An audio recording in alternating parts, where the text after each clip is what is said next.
नमस्कार साथियों, आप सभी का स्वागत है आपके अपने चैनल पर। आज की यह क्लास बेहद महत्वपूर्ण, क्योंकि हम बात करने जा रहे हैं भारतीय संविधान के उन विषयों की जो हर बड़ी परीक्षा की नींव है, चाहे वह यूपीएससी प्री हो, यूपीपीसीएस प्री हो, यूपीएससी मेंस, यूपीपीसीएस मेंस या बोर्ड एग्जाम, कोई भी परीक्षा हो। आज हम विस्तार से समझेंगे भारतीय संविधान के स्रोत, प्रस्तावना का महत्व, संविधान की प्रमुख विशेषताएं, संविधान संशोधन की प्रक्रिया, संविधान का दर्शन क्या कहता है, मौलिक कर्तव्य, संविधान एक जीवंत दस्तावेज कैसे है, संविधान शासकों की शक्तियों की सीमा कैसे निर्धारित करता है, और संविधान के एकात्मक तथा संघात्मक लक्षण आदि। ये सभी एक अलग अलग सेपरेट टॉपिक हैं। हम इन सभी को आज कंप्लीटली प्री मेंस यूपीपीसीएस सभी बोर्ड एग्जाम सभी के लिए इम्पोर्टेंट होगा, और हम इसको क्वेश्चन आंसर के फॉर्म में हर एक टॉपिक को आज समझने वाले हैं। तो आइए देखते हैं। एक्चुअली हमारा संविधान 26 नवंबर 1949 को अंगीकृत हुआ और 26 जनवरी 1950 को लागू हुआ। इसे बनाने में डॉक्टर भीमराव अंबेडकर और संविधान सभा दोनों की ऐतिहासिक भूमिका रही। यह केवल एक कानूनी दस्तावेज नहीं, बल्कि भारत के लोकतांत्रिक, सामाजिक, आर्थिक और राजनीतिक आदर्शों का दर्शन है। अगर आप सच में प्रीलिम्स में कंसेप्ट क्लियर करना चाहते हैं और मेंस एग्जाम में आंसर राइटिंग में एक एज बढ़त लेना चाहते हैं, तो ये क्लास आपके लिए गेम चेंजर साबित होगी। इसलिए वीडियो को अंत तक जरूर देखें, नोट्स बनाएं और अपने दोस्तों के साथ शेयर करें। चलिए शुरू करते हैं भारतीय संविधान की आत्मा को समझने की इस महत्वपूर्ण यात्रा को। देखते हैं पहला प्रश्न। The Indian constitution is a bag of borrowed principles. Discuss the major sources of the Indian constitution. भारतीय संविधान उधार लिए गए सिद्धांतों का समूह है, और भारतीय संविधान के प्रमुख स्रोतों का वर्णन कीजिए। सोर्स की बात हो रही है दोस्तों, तो देखते हैं। चलिए, the Indian constitution is a unique document which while being original in spirit has borrowed many features from different constitutions of the world. भारतीय संविधान उधार लिए गए सिद्धांतों का समूह है। भारतीय संविधान के प्रमुख स्रोतों का वर्णन कीजिए, ये हमारा क्वेश्चन है। तो भारतीय संविधान एक विशिष्ट दस्तावेज है जो अपनी भावना में मौलिक होते हुए भी विश्व के विभिन्न संविधानों से अनेक प्रावधानों को ग्रहण करता है। इस तरह से आप प्रस्तावना में बता सकते हैं। फिर हम देखेंगे उसके क्या क्या सोर्स हैं संविधान के। तो पहला सोर्स सबसे बड़ा है गवर्नमेंट ऑफ इंडिया एक्ट 1935, भारत सरकार अधिनियम 1935। The government of India act 1935 is considered the principal source of the Indian constitution. ये क्या है? भारतीय संविधान का सबसे बड़ा स्रोत, सबसे प्रमुख स्रोत। तो ये भारत सरकार अधिनियम 1935। संघीय ढांचा, राज्यपाल का पद, न्यायपालिका, लोक सेवा आयोग तथा प्रशासनिक विवरण इसी अधिनियम से लिए गए हैं। ब्रिटिश कॉन्स्टिट्यूशन दूसरा सोर्स है। ब्रिटिश संविधान। From the British constitution India adopted parliamentary form of government and the concept of rule of law. यानी कि हमने यहाँ से क्या लिया ब्रिटिश संविधान से? तो शासन की संसदीय प्रणाली और विधि के शासन की अवधारणा ग्रहण की है। Other features include cabinet system, bicameral legislature and parliamentary privileges. यानी कि कैबिनेट प्रणाली, द्विसदनीय विधायिका और संसदीय विशेष अधिकार भी ब्रिटेन से लिए गए। अगला सोर्स है number 3 point, United states constitution, यानी कि संयुक्त राज्य अमेरिका का संविधान। The constitution of the USA inspired the Indian constitution in matters of fundamental rights and judicial review. मौलिक अधिकारों और न्यायिक पुनर्अवलोकन की अवधारणा भारतीय संविधान ने अमेरिका से ग्रहण की। The offices of president and vice president are also influenced by the US Constitution. राष्ट्रपति और उपराष्ट्रपति के पद भी अमेरिकी संविधान से प्रभावित हैं। तो अमेरिका से हमने क्या क्या लिया है? राष्ट्रपति, उपराष्ट्रपति के पद, मौलिक अधिकार और जुडिशियल रिव्यू, ये सब चीज़ें US कॉन्स्टिट्यूशन से। अगला है आयरलैंड का संविधान। DPSPs, directive principle of state policy, were borrowed from the Irish constitution. राज्य के नीति निर्देशक तत्व आयरलैंड के संविधान से लिए गए हैं। These principles aim at establishing social and economic democracy. इनका उद्देश्य सामाजिक और आर्थिक लोकतंत्र की स्थापना करना है। Canadian constitution, the concept of federalism with a strong centre was taken from the Canadian constitution. मजबूत केंद्र के साथ संघीय व्यवस्था की अवधारणा कनाडा से ली गई है। The residuary powers vested in the centre also reflect Canadian influence. अवशिष्ट शक्तियाँ जो है उनका केंद्र में निहित होना वो भी कनाडाई प्रभाव को दर्शाता है। तो कई बार ये क्वेश्चन पूछा गया है कि अवशिष्ट शक्तियाँ किसके पास हैं, तो हम देख सकते हैं किसके पास है, केंद्र के पास, सेंटर के पास। ऑस्ट्रेलियन कॉन्स्टिट्यूशन, ऑस्ट्रेलिया के संविधान से क्या लिया गया है? The idea of concurrent list and freedom of trade and commerce were adopted from Australia. समवर्ती सूची और व्यापार वाणिज्य की स्वतंत्रता कहाँ से ली गई है? ऑस्ट्रेलिया से। तो ये ध्यान भी रखेंगे और अपना नोट्स भी बनाते चलेंगे। जर्मनी का Weimar constitution, the idea of social justice and certain emergency provisions were inspired by the Weimar constitution. Germany से सामाजिक न्याय की अवधारणा और कुछ आपातकालीन प्रावधान। सोवियत यानी कि रशियन कॉन्स्टिट्यूशन से क्या लिया है? The ideal of social, economic and political justice were influenced by the Soviet constitution. सामाजिक, आर्थिक और राजनीतिक न्याय के आदर्श सोवियत संविधान से प्रेरित हैं। कंक्लूजन पर आते हैं तो thus the Indian constitution is not a mere copy but a harmonious blend of global constitutional principles suited to Indian conditions. इस प्रकार भारतीय संविधान केवल नकल नहीं बल्कि भारतीय परिस्थितियों के अनुरूप वैश्विक संवैधानिक सिद्धांतों का संतुलित समन्वय है। इस तरह से हमारा ये प्रश्न भारतीय संविधान उधार का थैला कंप्लीट होता है। अगला प्रश्न या अगला टॉपिक संविधान का सभा का गठन और क्या हम उसे एक प्रतिनिधि संस्था, रिप्रेजेंटेटिव बॉडी कह सकते हैं?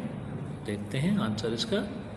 The constituent assembly in India of India was formed to frame the constitution of independent India and played a historic role in nation building. भारत की संविधान सभा का गठन स्वतंत्र भारत के संविधान के निर्माण के उद्देश्य से किया गया था और इसने राष्ट्र निर्माण में ऐतिहासिक भूमिका निभाई। सबसे पहले क्या हुआ? फॉर्मेशन ऑफ कॉन्स्टिट्यूएंट असेंबली, संविधान सभा का गठन किस तरह हुआ, उससे पहले क्या क्या घटनाएं हुई तो देखते हैं। सबसे पहले क्या हुआ? संविधान सभा का विचार सबसे पहले 1934 में एम.एन. राय के द्वारा प्रस्तुत किया गया। उसके बाद अगले साल 1935 में भारतीय राष्ट्रीय कांग्रेस ने औपचारिक रूप से यानी कि ऑफिशियली डिमांड किया formation of A constituent assembly का। कब बात है? 1935 की। देन आफ्टर ब्रिटिश सरकार ने 1946 में कैबिनेट मिशन योजना के अंतर्गत इस मांग को स्वीकार किया। हालांकि उससे पहले भी क्रिप्स मिशन जैसे आए लेकिन उनको स्वीकार नहीं किया इंडियंस ने। The constituent assembly consisted of 389 members of which 292 were from British Indian provinces, 93 from princely states and 4 from chief commissioners provinces। यानी कि जो कुल संविधान सभा में 389 सदस्य थे जिनमें से 292 ब्रिटिश भारत के प्रांतों से, 93 देशी रियासतों से तथा 4 मुख्य आयुक्त के प्रांतों से थे। अब जो प्रांतीय सदस्य थे, प्रोविंशियल थे, उनका चुनाव प्रांतीय विधानसभाओं के सदस्यों के द्वारा आनुपातिक प्रतिनिधित्व प्रणाली के आधार पर अप्रत्यक्ष रूप से किया गया। ये हम क्लास में भी डिस्कस कर चुके हैं बच्चों कि किस तरह से इनका चुनाव हुआ था। आगे भी ये एक प्रश्न के रूप में आएगा तो हम फिर से देखेंगे। Members from province were elected indirectly. तो कैसे हो रहे? इनडायरेक्टली होते हैं by the members of provincial legislative assemblies on the basis of proportional representation. ये याद रखना है आपको।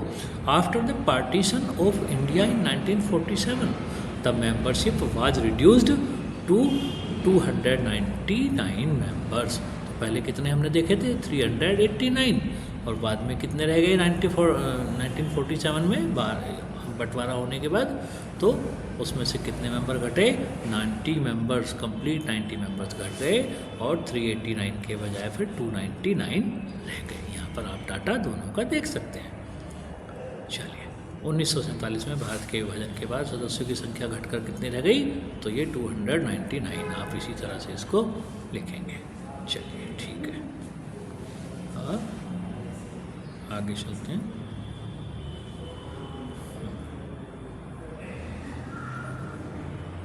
ठीक है, यहाँ तक हमारा ये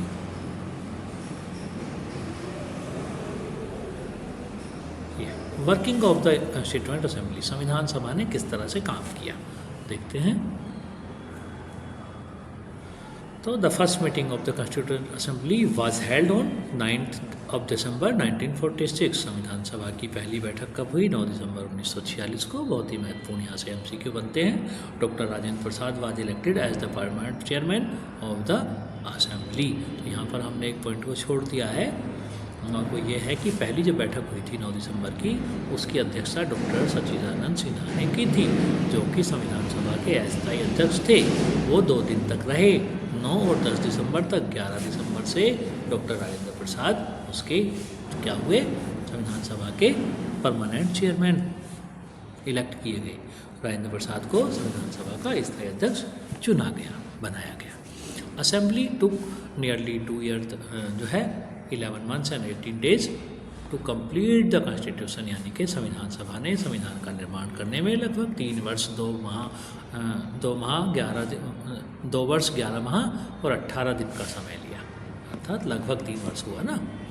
was the constituent assembly a representative body, क्या संविधान सभा एक प्रतिनिधि संस्था थी? तो देखेंगे बिल्कुल।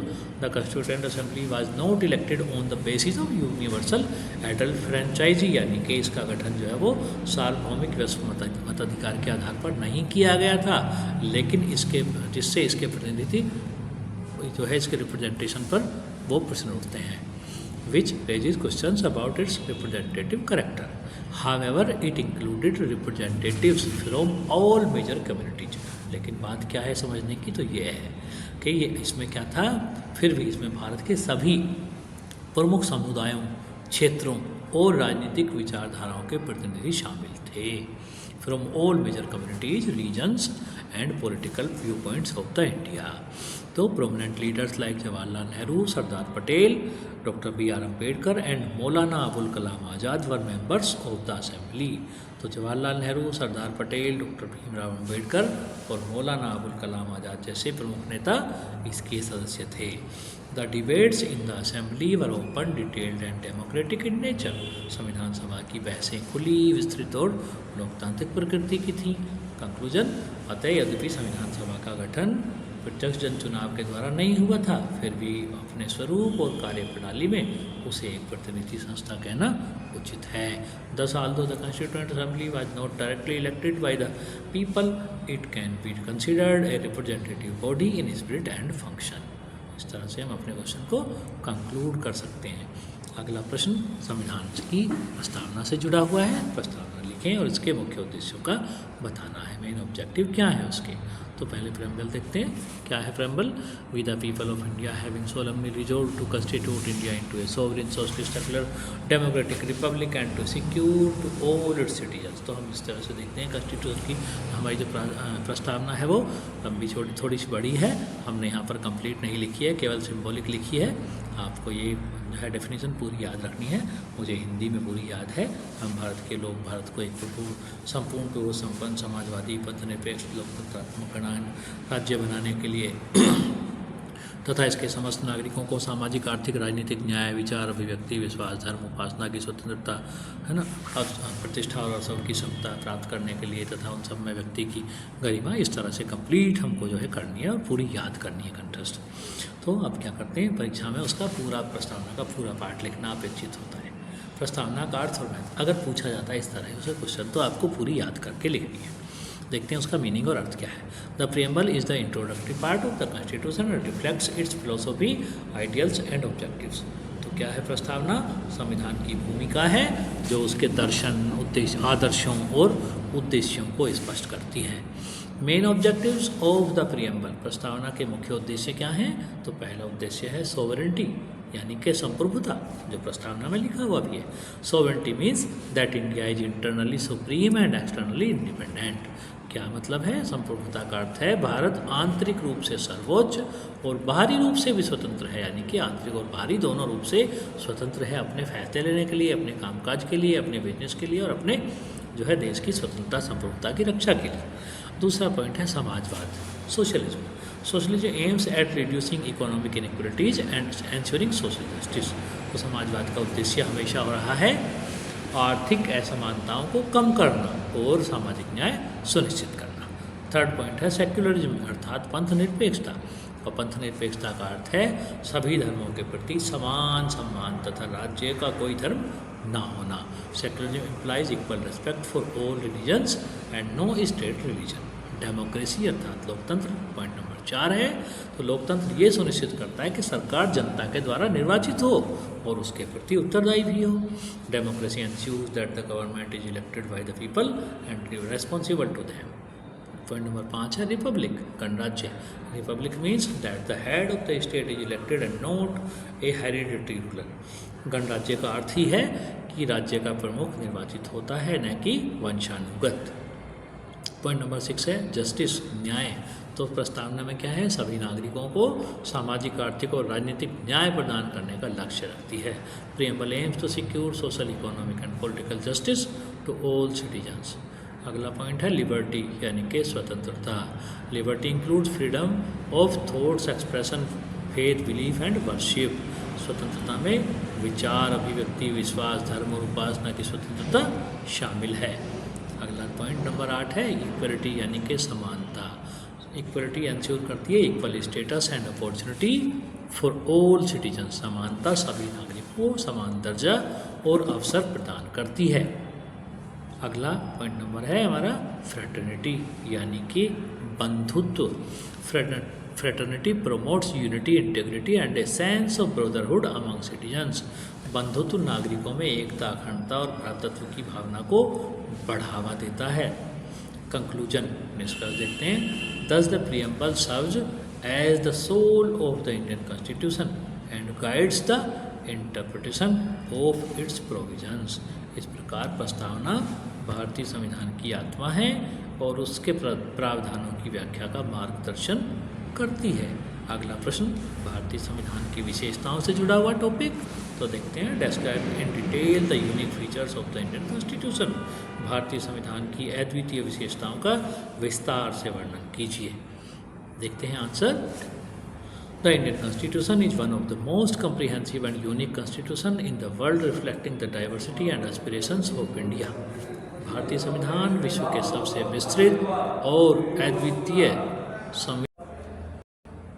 फिर से देखते हैं। भारतीय संविधान विश्व के सबसे विस्तृत और अद्वितीय संविधानों में से एक है जो भारत की विविधता और आकांक्षाओं को प्रतिबिंबित करता है। Unique features of the Indian constitution देखते हैं। भारतीय संविधान की अद्वितीय विशेषताएं क्या हैं। तो लेंथीएस्ट रिटन कॉन्स्टिट्यूशन है, ये विश्व का सबसे लिखित संविधान है।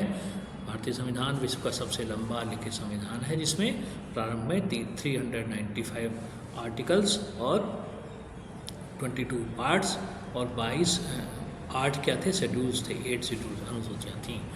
It's detailed nature ensures clarity and stability in governance. इसकी विस्तृत प्रकृति शासन में स्पष्टता और स्थायित्व प्रदान करती है। कठोरता और लचीलेपन का समन्वय। Blend of rigidity and flexibility. Indian constitution is neither too rigid nor too flexible. It provides different procedures for amendments. भारतीय संविधान ना तो अत्यधिक कठोर है और न ही अत्यधिक लचीला। इसमें संशोधन की विभिन्न प्रक्रियाएं हैं। अगला पॉइंट नंबर 3 है फेडरल सिस्टम विद यूनिटरी बायस, अर्थात एकात्मक झुकाव सहित संघीय व्यवस्था है। कहाँ पर? भारतीय संविधान में। India follows A federal system but with a strong central government. Bharat में संघीय व्यवस्था है किंतु केंद्र सरकार को अधिक शक्तियाँ प्रदान की गई हैं। This makes Indian federalism unique, और ये भारतीय संघवाद को विशिष्ट यूनिक बनाता है। पार्लियामेंट्री फॉर्म ऑफ गवर्नमेंट, संसदीय शासन प्रणाली।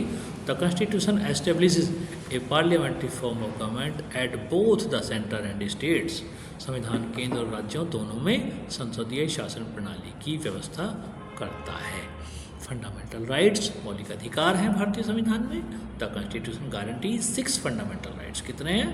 तो 6 फंडामेंटल राइट हैं to protect individual liberty and dignity.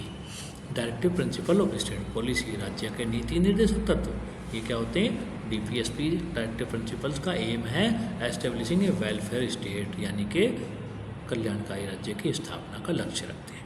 Independent judiciary, स्वतंत्र न्यायपालिका। The Indian constitution provides for an independent and impartial judiciary. क्या चाहता है ये? स्वतंत्र और निष्पक्ष न्यायपालिका की व्यवस्था करता है। Judicial review is one of the most powerful features. न्यायिक पुनर्वलोकन क्या है इसकी सबसे सशक्त विशेषताओं में से एक है। Universal adult franchise, point number 8, सार्वभौमिक वयस्क मताधिकार। Every citizen above 18 years has the right to vote without discrimination. चाहे वो किसी भी जाति, धर्म, लिंग कहीं से भी हो, किसी भी क्षेत्र से हो, उनको सबको, प्रत्येक नागरिक को बिना भेदभाव के, अगर वो 18 वर्ष से अधिक आयु के हैं तो उन्हें विदाउट डिस्क्रिमिनेशन के मतदान करने का अधिकार है, वोटिंग राइट है। Single citizenship, the constitution provides for single citizenship for the entire country. संविधान पूरे देश के लिए एकल नागरिकता की व्यवस्था करता है। इमरजेंसी प्रोविजंस, आपातकालीन प्रावधान भी हैं। The constitution contains special provisions to deal with extra ordinary situations. संविधान में असाधारण परिस्थितियों से निपटने के लिए आपातकालीन प्रावधान हैं। देखते हैं conclusion. Thus the Indian constitution is unique due to its comprehensive nature, adaptability and commitment to democratic values। इस प्रकार भारतीय संविधान अपनी व्यापकता, अनुकूलनशीलता और लोकतांत्रिक मूल्यों के प्रति प्रतिबद्धता के कारण अद्वितीय है, यूनिक है। अगला प्रश्न देखते हैं। आज हम दोनों पार्ट इसी एक वीडियो में करेंगे। कंप्लीट चैप्टर को यहाँ पर ख़त्म करेंगे, सारे इसके टॉपिक्स को। तो देखते हैं अगला, भारतीय संविधान में दी गई संशोधन की प्रक्रिया को समझाइए। Explain the procedure of amendment provide in the Indian Constitution। देखते हैं answer.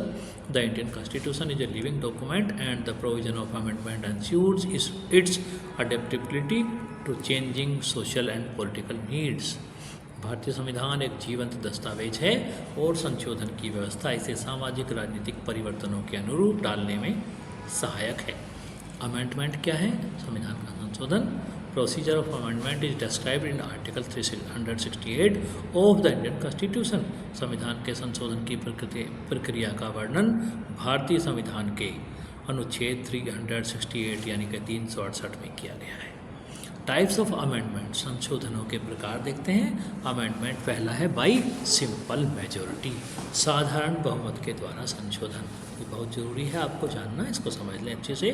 Some provision of the constitution can be amended by a simple majority of members present and voting in parliament. यानी कि जितने सदस्य संसद में प्रेजेंट होते हैं उसमें से जो वोट कर देते हैं तो उनकी सिंपल मेजोरिटी होनी चाहिए।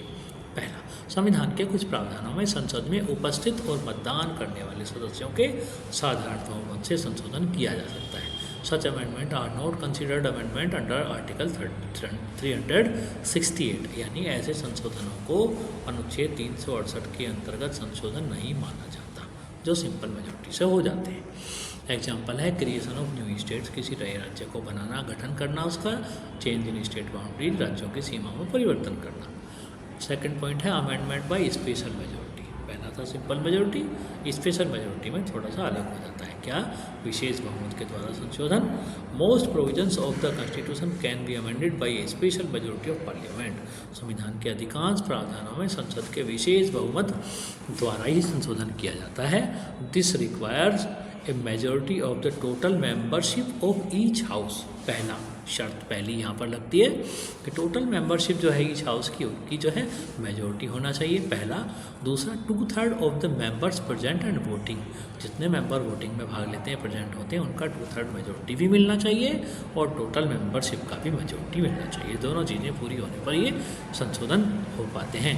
इसके लिए सदन की कुल सदस्य संख्या का बहुमत और उपस्थित और मतदान करने वाले सदस्यों का 2/3 बहुमत आवश्यक होता है। तो ये थी स्पेशल मेजोरिटी। अब तीसरा तरीका भी इससे जुड़ा है लेकिन थोड़ा अलग। क्या है?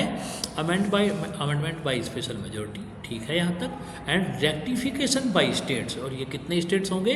ये देश के जितने भी राज्य हैं उसमें आधे से अधिक। जैसे मान लीजिए अभी कितने राज्य हैं? तो 28 हैं। 28 हैं तो 28 में 14 + 1 यानी कि लगभग 15 स्टेट्स की भी रेक्टिफिकेशन चाहिएगी इस अमेंडमेंट को करने के लिए। देखते हैं। Certain provisions related to the federal structure requires ratification by at least half of the state legislatures. ठीक है। संघीय ढांचे से संबंधित कुछ प्रावधानों में कम से कम आधे राज्यों की विधानसभाओं की पुष्टि आवश्यक होती है, ratification. Examples include the election of the president, राष्ट्रपति के इलेक्शन की प्रक्रिया है, distribution legislative powers and jurisdiction of the supreme court, सर्वोच्च न्यायालय का कुछ क्षेत्राधिकार की बात है, राष्ट्रपति का निर्वाचन है। तो इन सब में क्या चाहिए, स्पेशल मेजोरिटी और प्लस क्या चाहिए, and ratification by half and states, यानी कि आधे से अधिक राज्यों का हमें स्वीकृति भी चाहिए होती है, पुष्टि चाहिए होती है। ठीक है। प्रोसीजर ऑफ अमेंडमेंट, संशोधन की प्रक्रिया कैसे देखते हैं इसको। A constitution amendment bill can be introduced in either house of parliament, अर्थात ये किसी भी सदन में प्रस्तुत किया जा सकता है। कौन सा बिल है, विधेयक है, संविधान संशोधन विधेयक। It must be passed by the required majority and receive the assent of the president. तो क्या होना चाहिए इसके लिए, इसे आवश्यक बहुमत से पारित होकर राष्ट्रपति की स्वीकृति प्राप्त होनी पड़ती है, तभी ये कानून बन पाता है, विधेयक जो है। लिमिटेशन ऑन अमेंडमेंट पावर, संशोधन की शक्ति की कुछ सीमाएं भी हैं। तो देखते हैं क्या सीमाएं हैं दोस्तों। The supreme court has impose limitations through the basic structure doctrine. तो क्या किया है, देखा हमने कि जो सुप्रीम कोर्ट है उसने मूल संरचना सिद्धांत के माध्यम से संशोधन शक्ति पर कुछ सीमाएं लगाई हैं। Parliament can not alter the basic structure of the constitution, यानी कि संसद संविधान की मूल संरचना में परिवर्तन नहीं कर सकती है। कंक्लूजन देख लेते हैं। Thus the amendment procedure balances constitutional stability and with necessary change. इस प्रकार संशोधन प्रक्रिया संविधान की स्थिरता और आवश्यक परिवर्तन के बीच संतुलन स्थापित करती है। अगला प्रश्न देखते हैं। यस, टॉपिक है हमारा संविधान का दर्शन क्या है, ये आप समझ पाएंगे। What is the philosophy of the Indian constitution, संविधान का दर्शन क्या है, टिप्पणी कीजिए, कमेंट पूछा है। देखते हैं आंसर। संविधान का दर्शन, the philosophy of the Indian constitution refers to the set of ideals, values and principles that guide its spirit, structure and functioning. भारतीय संविधान का दर्शन उन आदर्शों, मूल्यों और सिद्धांतों का समुच्चय है जो इसकी आत्मा, संरचना और कार्य प्रणाली का मार्गदर्शन करते हैं। सोर्सेज ऑफ कॉन्स्टिट्यूशनल फिलोसॉफी, संवैधानिक दर्शन के स्रोत क्या हैं। The philosophy of the constitution is primarily reflected in the preamble, fundamental rights and directive principles of state policy. संविधान का दर्शन मुख्यतः प्रस्तावना, मौलिक अधिकारों तथा राज्य के नीति निर्देशक तत्वों में निहित है। Major elements of constitutional philosophy, संवैधानिक दर्शन के प्रमुख तत्व। सॉवरेंटी ऑफ द पीपल, जनता की संप्रभुता। The constitution derives its authority from the people of India as reflected in the opening words we the people of India। भारतीय संविधान अपनी सत्ता भारत की जनता से प्राप्त करता है, जो हम भारत के लोग शब्दों में स्पष्ट है। सेकंड पॉइंट इज जस्टिस, यानी कि न्याय। क्या करता है, constitution aims to secure social, economic and political justice to all citizens. सभी नागरिकों को सामाजिक, आर्थिक और राजनीतिक न्याय प्रदान करने का लक्ष्य रखता है। थर्ड पॉइंट है लिबर्टी, यानी कि स्वतंत्रता। Individual liberty is ensured through freedoms of thought, expression, belief, faith and worship. विचार, अभिव्यक्ति, विश्वास, धर्म और उपासना की स्वतंत्रता के माध्यम से व्यक्तिगत स्वतंत्रता सुनिश्चित की गई है। इक्वलिटी, यानी कि समानता। The philosophy of equality seeks to eliminate discrimination and promote equal opportunity. समानता का दर्शन भेदभाव को समाप्त कर समान अवसर को बढ़ावा देता है। फ्रेटर्निटी, यानी कि बंधुत्व। Fraternity strengthens unity and integrity and promotes a sense of brotherhood among citizens. बंधुत्व नागरिकों में एकता, अखंडता और भाईचारे की भावना को सुदृढ़ करता है। डेमोक्रेसी, यानी कि लोकतंत्र। The constitution is based on democratic principles such as popular sovereignty, rule of law and accountable government. संविधान जनसत्ता, विधि का शासन और उत्तरदायी सरकार जैसे लोकतांत्रिक सिद्धांतों पर आधारित है। सेक्युलरिज्म, सेवंथ पॉइंट है हमारा, पंथ निरपेक्षता। The constitution upholds secularism by ensuring equal respect for all religions. संविधान सभी धर्मों के प्रति समान सम्मान देकर पंथ निरपेक्षता को स्थापित करता है. सोशल वेलफेयर एंड इंक्लूसिवनेस, सामाजिक कल्याण और समावेशिता. The directive principle reflect the commitment to a welfare state and inclusive development. नीति निर्देशक तत्व कल्याणकारी राज्य और समावेशी विकास के प्रति प्रतिबद्धता को दर्शाते हैं. आते हैं कंक्लूजन पर. Thus the philosophy of the Indian Constitution represents a harmonious blend of individual freedom, social justice and national unity. इस प्रकार भारतीय संविधान का दर्शन व्यक्तिगत स्वतंत्रता, सामाजिक न्याय और राष्ट्रीय एकता का संतुलित समन्वय प्रस्तुत करता है. अगला टॉपिक हमारा फंडामेंटल ड्यूटीज से जुड़ा हुआ है. मूल कर्तव्य क्या होते हैं और नागरिकों के मूल कर्तव्य क्या है, इसी को हम देखेंगे आंसर के द्वारा. What do you mean by fundamental duties? Describe the fundamental duties of citizens as mentioned in the Indian constitution. देखते हैं आंसर. हिंदी वाले बच्चे भी साथ साथ करते चलेंगे, हम इंग्लिश में इसको रीड करते रहेंगे. The fundamental duties refer to the moral and civic obligations of citizens which help in promoting harmony, discipline and national unity. मूल कर्तव्य नागरिकों के नैतिक और नागरिक दायित्वों को दर्शाते हैं जो सामाजिक सद्भाव, अनुशासन और राष्ट्रीय एकता को बढ़ावा देते हैं. संवैधानिक प्रावधान क्या हैं? तो fundamental duties were added to the constitution by the 42nd constitutional amendment act 1976 under article 51A. इसको याद रखेंगे.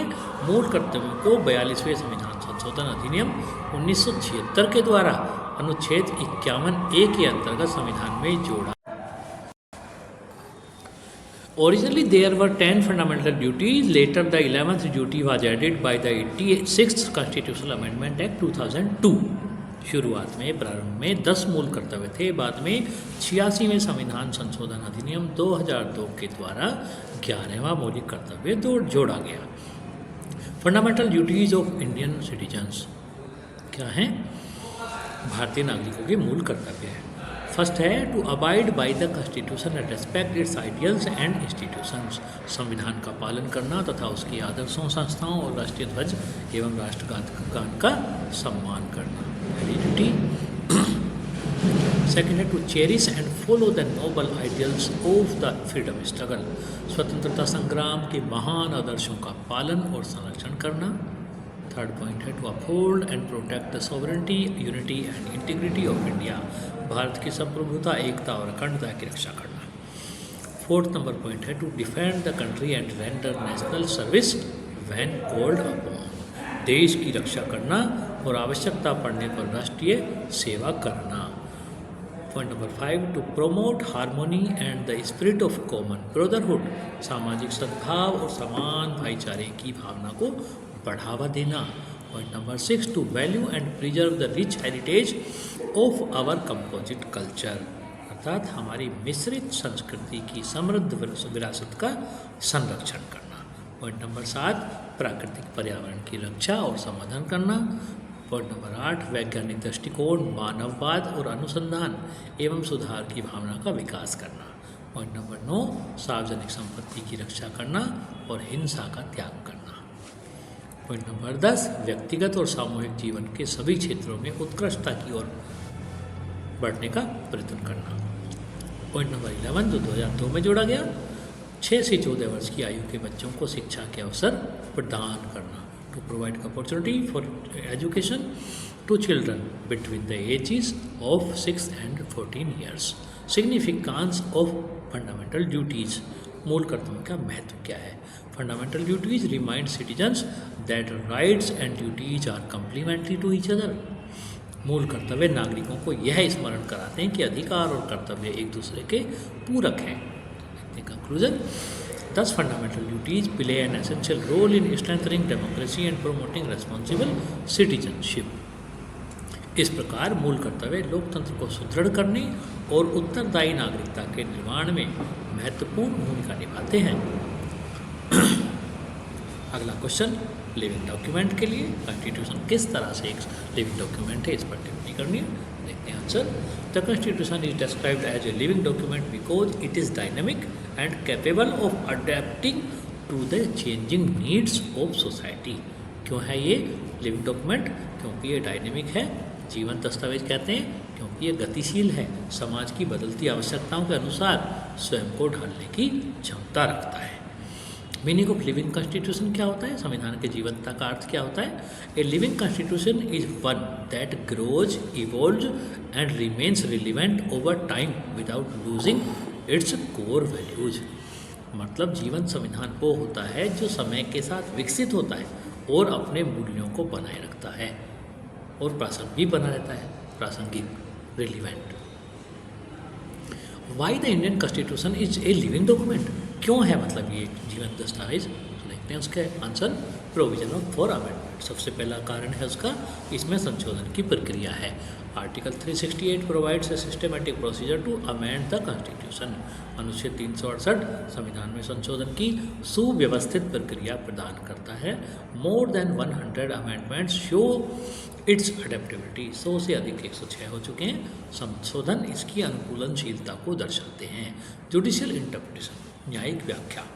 The judiciary has played a vital role in expanding the meaning of constitutional provisions.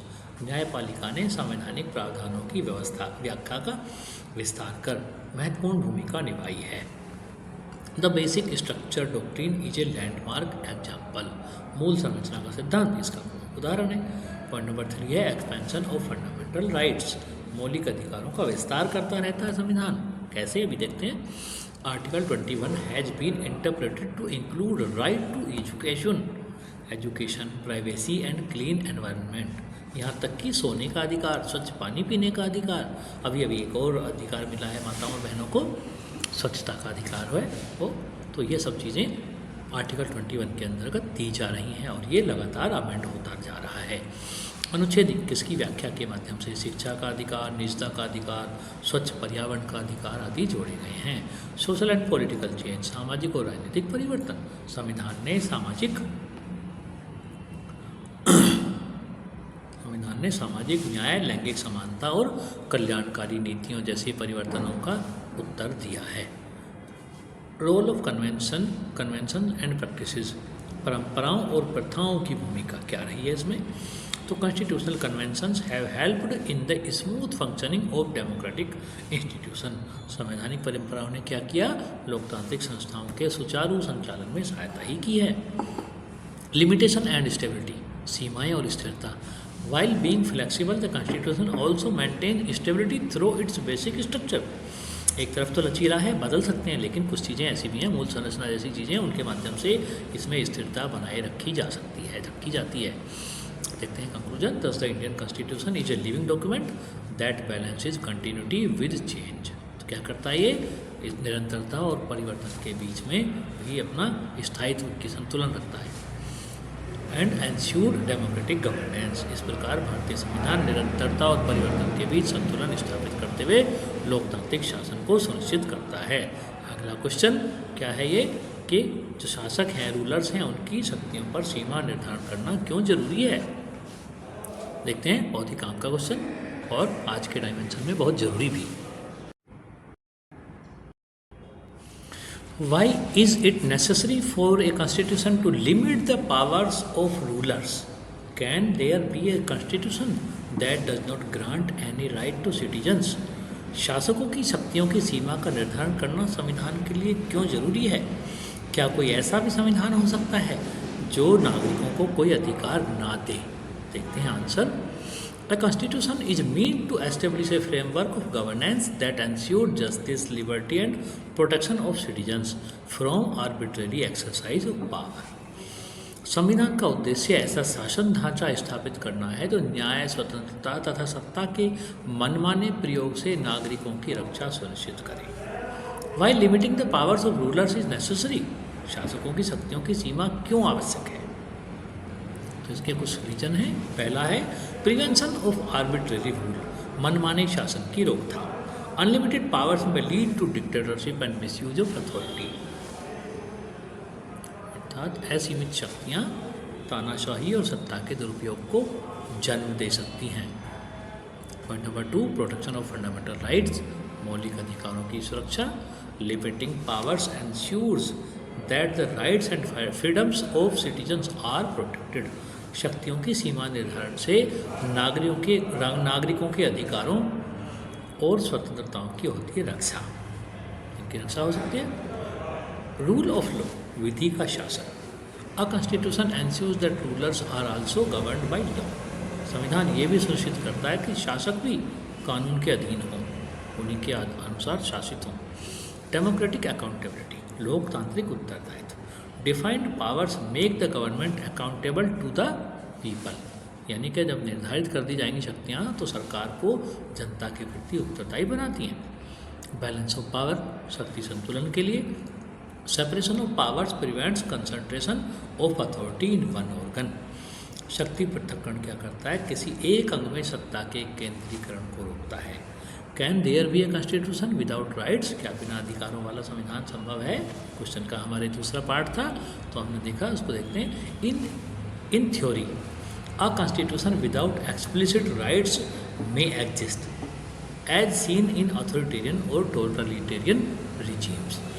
सैद्धांतिक रूप से बिना स्पष्ट अधिकारों वाला संविधान संभव है, जैसा कि अधिनायकवादी या तानाशाही राज्यों में देखा गया है। Such constitutions focus on duties and authority rather than individual freedom. तो ऐसे संविधान क्या करते हैं, नागरिकों की स्वतंत्रताओं की बजाय उनके कर्तव्यों और सत्ता पर अधिक बल देते हैं। However such a constitution can not be called democratic और जस्ट, परंतु ऐसे संविधान को कभी भी लोकतांत्रिक या न्यायपूर्ण नहीं कहा जा सकता। इंडियन पर्सपेक्टिव, भारतीय दृष्टिकोण। The Indian constitution limits governmental powers and guarantees fundamental rights to ensure dignity and liberty of individuals. भारतीय संविधान शासकीय शक्तियों पर नियंत्रण स्थापित करता है तथा व्यक्ति की गरिमा और स्वतंत्रता सुनिश्चित करने हेतु मौलिक अधिकार प्रदान करता है। इसका कंक्लूजन देखते हैं। Thus limiting the powers of rulers and guarantee rights are essential for constitutionalism, democracy and good governance. इस प्रकार शासकों की शक्तियों की सीमा और नागरिकों को अधिकारों की गारंटी संवैधानिकता, लोकतंत्र और सुशासन के लिए अनिवार्य है। अगला प्रश्न और आज का हमारा लास्ट टॉपिक, भारतीय संविधान के जो फीचर हैं फेडरल और यूनिटरी फीचर्स के बारे में। Explain the unitary and federal features of the Indian constitution. भारतीय संविधान के एकात्मक एवं संघात्मक लक्षणों की व्याख्या कीजिए।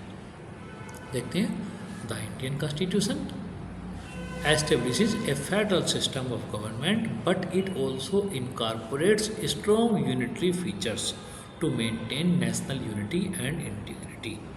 भारतीय संविधान शासन की संघात्मक व्यवस्था स्थापित करता है, परंतु राष्ट्रीय एकता और अखंडता बनाए रखने के लिए इसमें सशक्त एकात्मक तत्व भी सम्मिलित हैं।